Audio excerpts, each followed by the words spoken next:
বাবাজি সময় পার করার মন্ত্রণা দিয়ে পাঠ করলাম এরকম মন্ত্রণা দিয়ে হঠাৎ একজন নয় দুইজন নয় কয়েকজন হিন্দু ব্রাহ্মণ আমার বেরিতে খেপে গেল। দরকার ঠিক কিনা আমার ভাইরা কয়েকজন হিন্দু ব্রাহ্মণ আমার বেরিতে খেপে গেল। আমাকে ডাক দিয়ে বললেন মৌলবী পাঠ করলে মন্ত্রণাগুলি প্রমাণ করে দেবে আল্লাহ সত্য, নবী সত্য, কোরআন সত্য। প্রমাণ যদি না করো তোমার বিরুদ্ধে কিন্তু ফাঁসির অর্ডার হয়ে যাবে।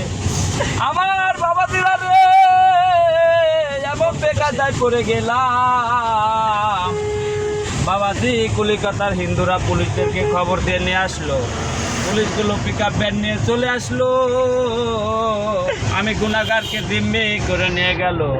বাদান রে অন্যায় আমার একটাই ছিল, ইসলামের পক্ষে কথা বলা।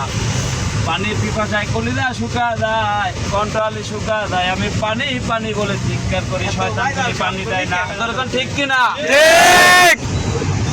আমার বাবা দিরা রে অনেকক্ষণ পর এক গ্লাস ঠান্ডা পানি নিয়ে আসে তেলকানা ক্ষীরের মাঝখান দিয়ে ধরে।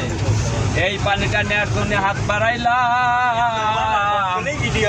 আমার ভাইরা ওই গিলাসটা আমার হাতে ছেড়ে না দিয়ে এই গিলাসটা জমিনে ছেড়ে দিল। জোরে মিলি গেছে। এই শয়তানগুলি গিলাসটা জমিনে ছেড়ে দিল। গিলাসটা পাকা ফিল্ডে পরে ভেঙে যায়। পানি খাওয়া আমি গুনাহগার নসিব হয় না, তাই কিনার কল।